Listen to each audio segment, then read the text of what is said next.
is anybody else. Yes, there are still people in the fringes, but they're in the fringes.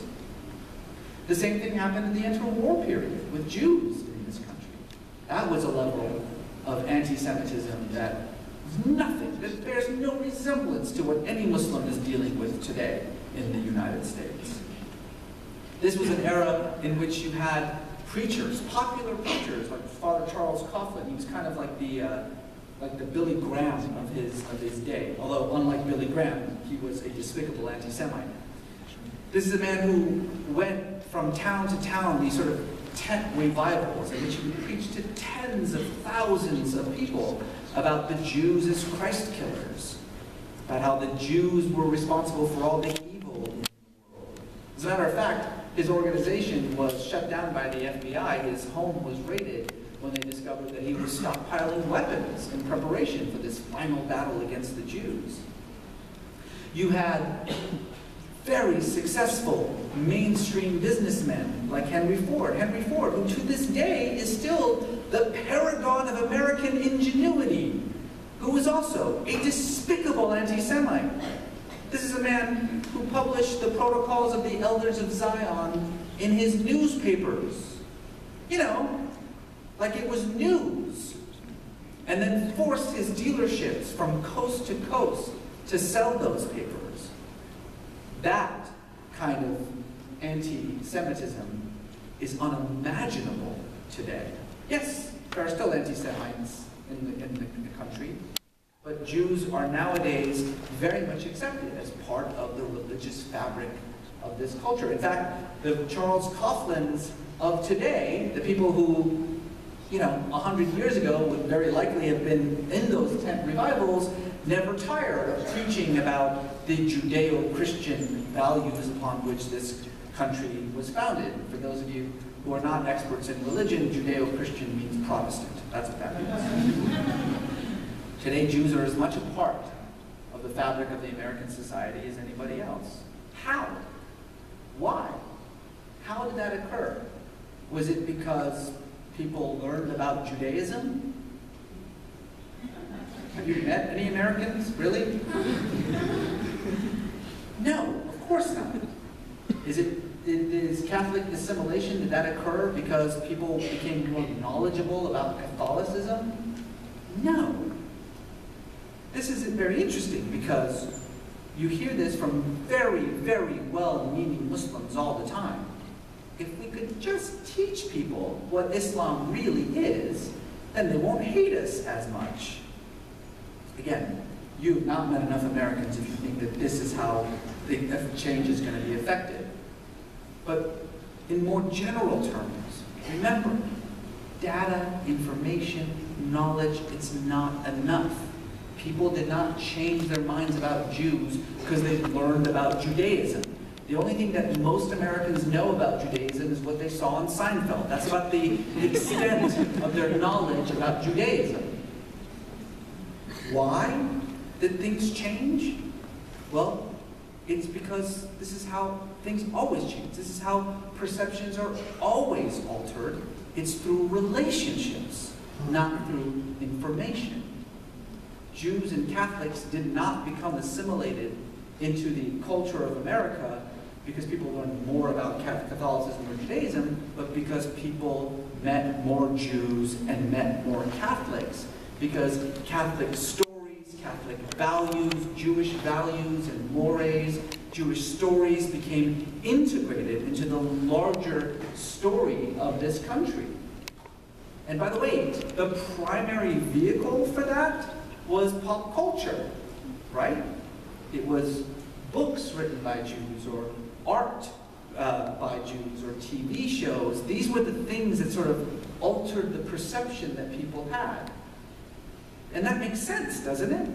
When you have a relationship with someone, it becomes impossible to continue thinking of that person as an other. It becomes impossible to sort of think of them only according to whatever label it is that is applied to them, because you see very quickly that you are very much the same. You're dealing with the same aspirations, the same challenges, the same hopes, the same dreams, the same conflicts. the barrier breaks down, the only way to change people's minds, to change people's perceptions, is through relationships. So what does this mean? Well, unfortunately, what it means, well, let me get the good news out first, okay? Because it's a good news, bad news situation, right? The good news is that we know where this all ends, okay? We know where this is all going to end. A generation from now, Muslims will be as integrated into the religious fabric of this country as Jews or as Catholics. It's inevitable, it's unstoppable, there's nothing that anyone can do about it. It's happening. A generation from now, our children will look back at this time the way that we look back in the 1920s or the 1890s. They will look at us with the same disgust that we look at, the anti-Semites of the interwar period. They'll be as baffled by people like Pamela Geller and Robert Spencer as we are of people like Charles Coughlin or people like Henry Ford. That's inevitable, it's happening. The question is, what is the process whereby that happens? And the process, if it is about relationships and not information, is going to be a long, difficult, and slow slog. One that actually puts the burden on all of us, basically. On everybody in this room, really, Muslim or not. I think we all need to ask a very simple question. What kind of America do we want to live in? Do we want to live in that sort of divisive America that these anti-Muslim ideologues preach? Or do we want to live in that America that I was describing earlier? One that finds unity in its diversity. One that absorbs every culture, every tradition, be it religious or ethnic, that it comes across. One that actually celebrates differences instead of fears them. If that's the country that we want to build, then the onus falls on all of us.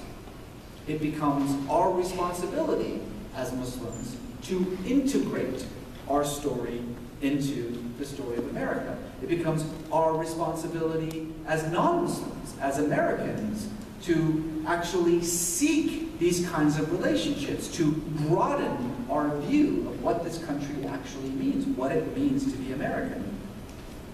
And so that's the question that I think I have to leave you with. What kind of America do you want to live in? Because the only person who can build that America is you yourself.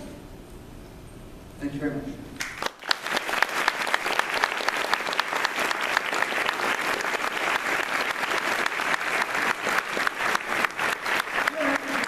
I have a little bit of time. I got about 10 minutes, actually. I think if we turn the lights on, I could probably see you out there.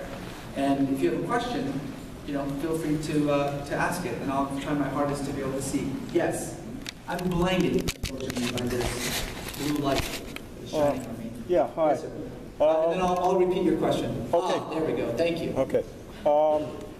I certainly believe that, I personally don't believe that most Americans, or even a majority of Americans, hate Muslims as people or blame all Muslims for the horrors that we see happening around the world. But my question is two parts, since this topic is Islamophobia.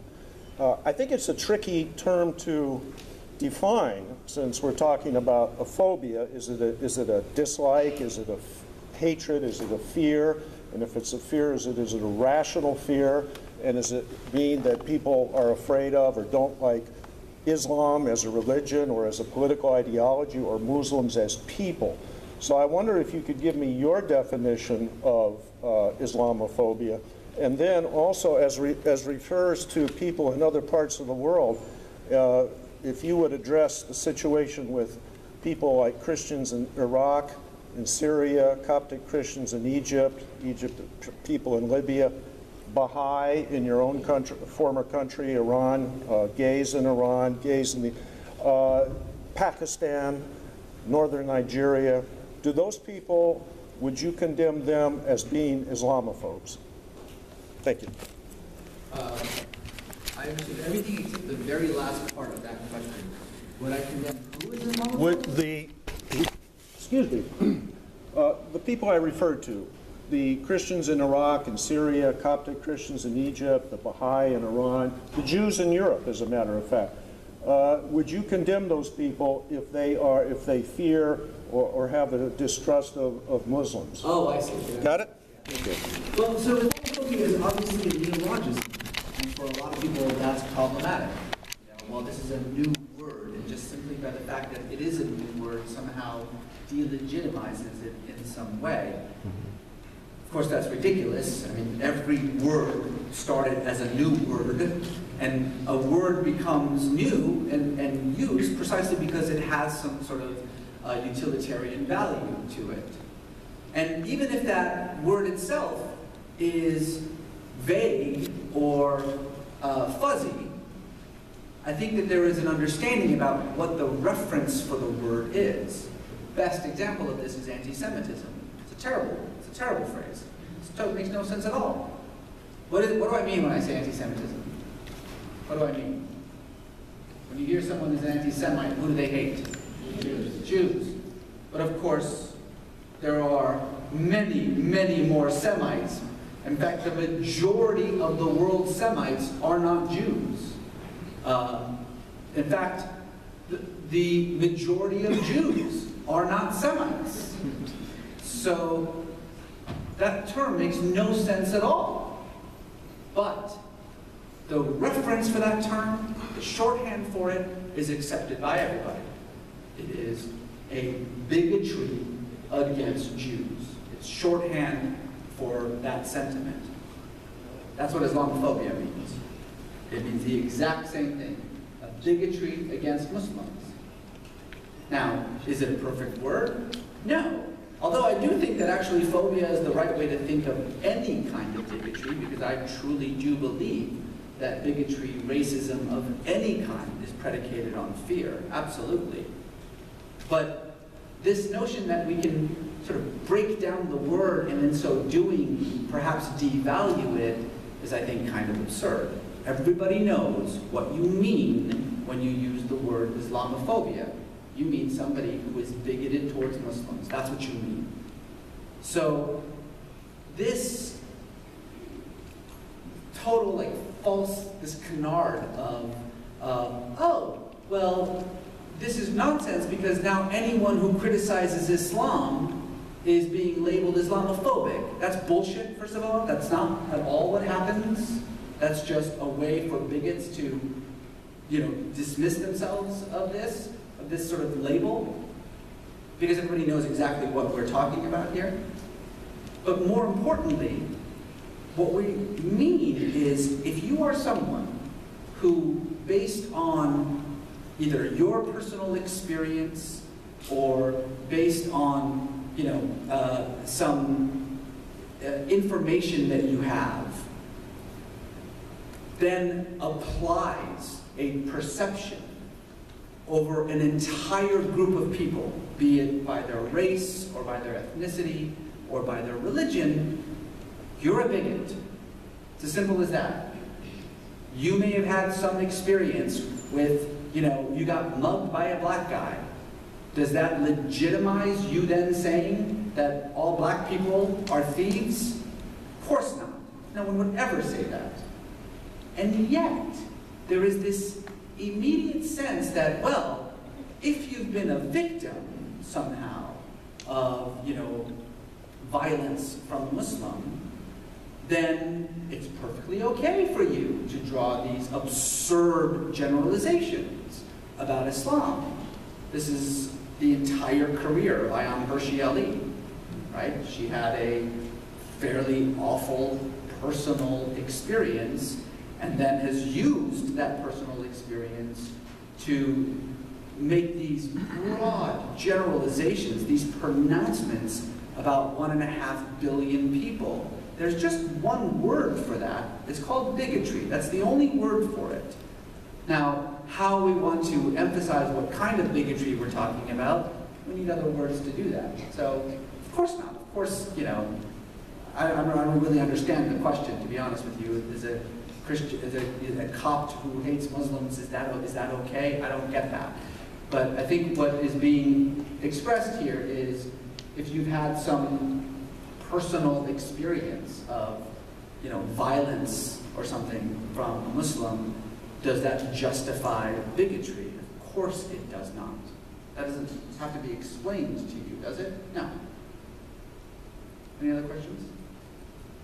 Yes, the back. Yeah. You mentioned earlier in the lecture that American values are like contrasted with like other values. For example, like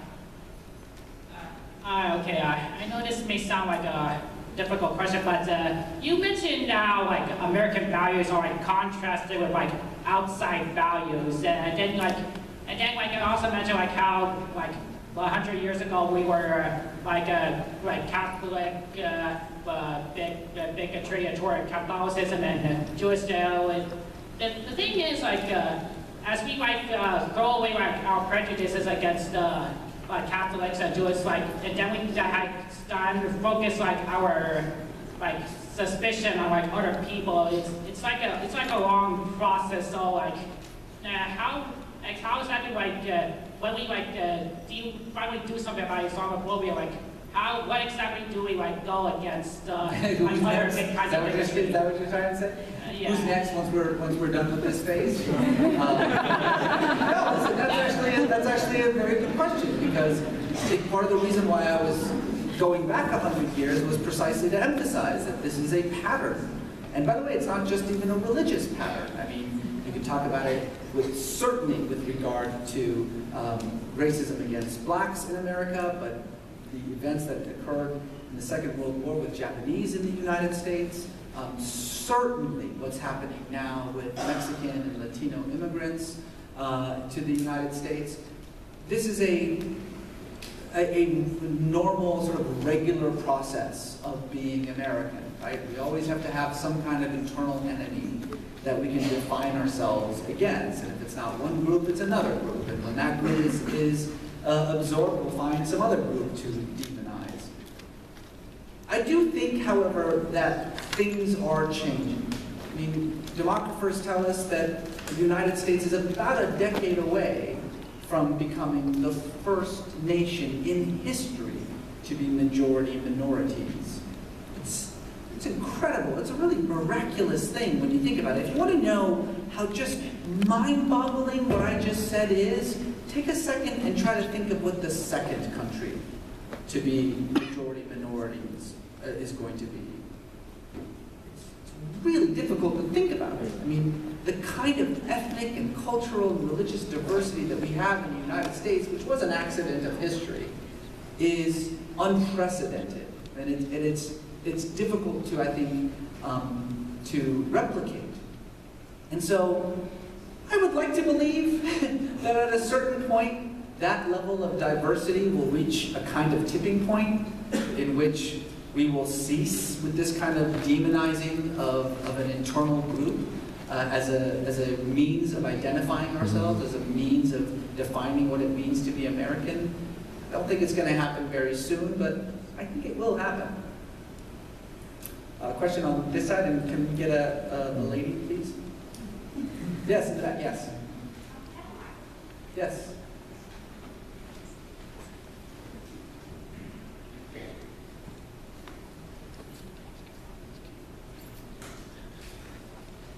Hi. So I had a quick question. So you were talking about Muslims in America, right? Yes. Okay, well, could I ask you a question generally, like internationally? Sure. Okay, so there was this Pew Research, and they were saying that 23% of 1.5 billion Muslims believe that you should be stoned if you see something blasphemous about the Prophet or you leave your religion. That 23% is a really big number out of 1.5 billion. So how would you interpret that? I don't know what poll you're talking about. I think what you mean is the Pew poll that came out earlier this year.